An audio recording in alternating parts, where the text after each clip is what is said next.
को निकालें, वापस डालें, हमारा काम बदलता नहीं है। हमारा लक्ष्य जो मणिपुर में हो रहा है उसको रुकवाने का है। जो भी औजार हमारे हाथों में है उस हिंसा को रुकवाने के लिए उनका हम प्रयोग कर रहे हैं और करेंगे। नमस्कार, मैं हूं अंशिता। तो कांग्रेस सांसद अधीर रंजन चौधरी को लोकसभा से बर्खास्त करने का मामला तूल पकड़ता जा रहा है। इस पर कांग्रेस सांसद राहुल गांधी ने भी मोदी सरकार को करारा जवाब दे दिया।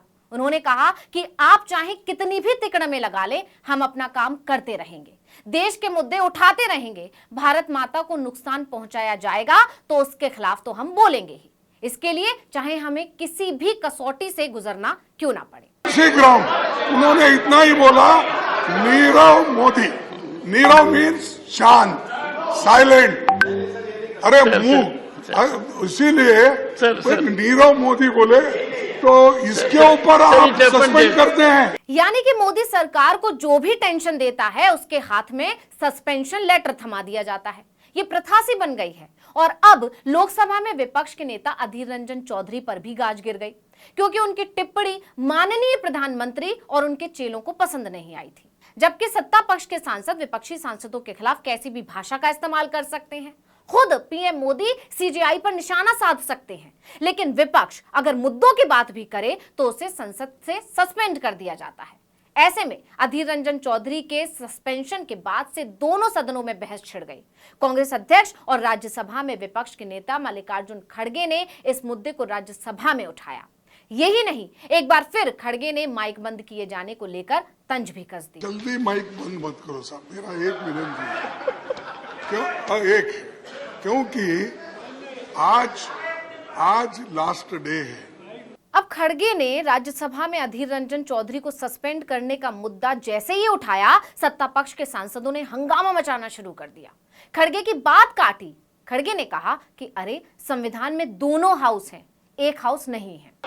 एक हाउस नहीं है, दोनों हाउस है। At least on the last day. जब सत्ता पक्ष के सांसद कैसे भी शांत नहीं हुए तो खुद उपराष्ट्रपति धनखड़ को बीच में पड़ना पड़ा। सत्ता पक्ष के सांसदों को उन्होंने शांत करवाया, उनसे कहा कि विपक्ष के नेता को बोलने दें, शांति से उनकी बात सुने। धनखड़ ने सदस्यों से आग्रह करते हुए कहा कि प्लीज विपक्ष के नेता को ध्यान से सुनिए, एक बढ़िया उदाहरण सेट कीजिए।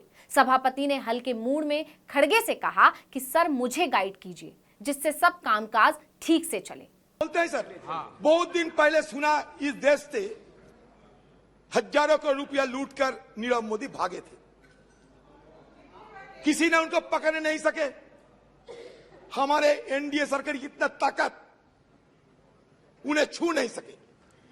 वो कैरिबियन समुद्र की बीच में मस्ती करते देखा जाते हैं, जो मर्जी वो कहते रहते। तो मैंने सोचा कि नीरव मोदी सारे जिंदगी के लिए हमारे से दूर चले गए, लेकिन अब पता चला नीरव मोदी दूर नहीं गए।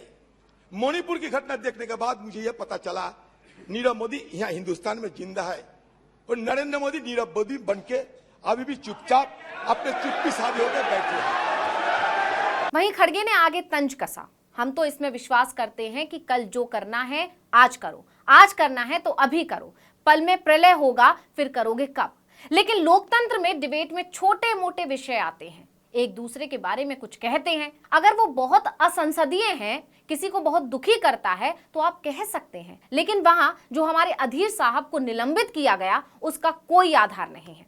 अधीर साहब को निलंबित किया गया, उसका कोई आधार नहीं है। शीघ्र उन्होंने इतना ही बोला, नीरव मोदी। नीरव मीन्स शांत, साइलेंट।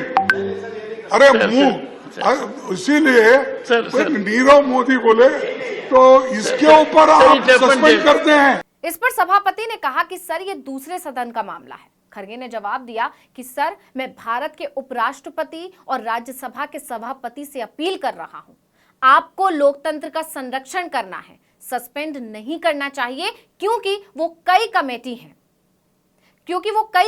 में है, ये अच्छी बात नहीं है। इसके बाद सत्ता पक्ष के सदस्यों ने फिर हंगामा मचाया। लोकसभा की कार्यवाही की यहां चर्चा की गई। खड़गे के बयान की जांच कर उसे रिकॉर्ड से हटाया जाना चाहिए।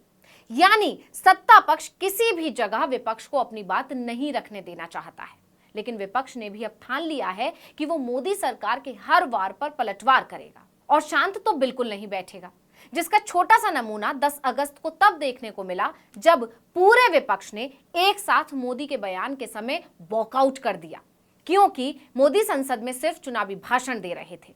जिस मणिपुर मुद्दे पर चर्चा के लिए अविश्वास प्रस्ताव लाया गया था, उस पर विपक्ष के सवालों पर मोदी ने कोई जवाब नहीं दिया, उल्टा विपक्ष को कोसा, सीजीआई पर तंज कसा। करीब 1.5 घंटे तक मोदी विपक्ष को सिर्फ कोसते रहे। इसके बाद विपक्ष ने एक साथ वॉकआउट कर दिया।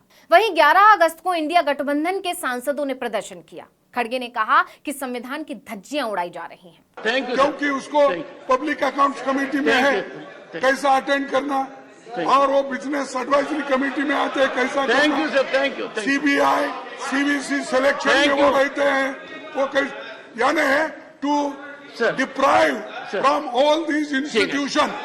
If you suspend him, it is not good. अब ये तो हुई खड़गे की बात। अब आते हैं मुख्य मुद्दे पर कि ऐसा क्यों कहा जा रहा है कि जो मोदी सरकार को खटकता है उसको संसद से निलंबित कर दिया जाता है। क्योंकि मानसून सत्र 2023 के दौरान दोनों सदनों से कुल 5 सांसदों को निलंबित किया गया। पहले आम आदमी पार्टी के सांसद संजय सिंह को राज्यसभा से निलंबित कर दिया गया था। उसके बाद आम आदमी पार्टी के इकलौते लोकसभा सांसद सुशील कुमार रिंकू को मानसून सत्र के लिए संसद से निलंबित कर दिया गया। वहीं राज्यसभा से टीएमसी सांसद डेरेक ओब्रायन को भी निलंबित किया गया और अब 10 अगस्त को लोकसभा में विपक्ष के नेता और कांग्रेस सांसद अधीर रंजन चौधरी को भी निलंबित किया गया। वहीं 11 अगस्त को राघव चड्ढा को राज्यसभा से निलंबित किया गया। इसको लेकर अब इंडिया ने मोदी सरकार के खिलाफ मोर्चा खोल दिया। वहां राज्यसभा में खड़गे ने इस मुद्दे को भी उठाया कि सांसदों को सस्पेंड किया जा रहा है। तो अगर वो बहुत अनपार्लियामेंट्री है, किसी को दुखी करता है बहुत, उस वक्त आप कह सकते हैं ये अनपार्लियामेंट्री है, ये ठीक नहीं है। लेकिन वहां जो हमारे अधीर रंजन चौधरी साहब को निलंबित किया गया है, वो फ्लिम्सी ग्राउंड, उन्होंने इतना ही बोला, नीरव मोदी, नीरव। यानी कि विपक्ष के तेवरों से साफ है कि उसने अब मोदी सरकार को ईंट का जवाब पत्थर से देने की तैयारी कर ली है। इसलिए सरकार कितनी भी कोशिश क्यों ना कर ले विपक्ष की आवाज दबाने की, विपक्ष शांत नहीं बैठने वाला, उल्टा वो अपनी आवाज को और बुलंद करेगा, जिससे बीजेपी खेमा घबराया हुआ है। तो इस वीडियो में इतना ही। आपसे अनुरोध है कि यूट्यूब पर हमारे चैनल आर्टिकल 19 इंडिया को सब्सक्राइब कीजिए, फेसबुक पर लाइक कीजिए और कमेंट करके बताइए आपको हमारा ये वीडियो कैसा लगा। आने वाले दिनों में हम और किन मुद्दों पर वीडियो बनाएं ये भी जरूर बताइएगा। ट्विटर हैंडल है article19_India, इसको भी फॉलो कर लीजिए। नमस्कार।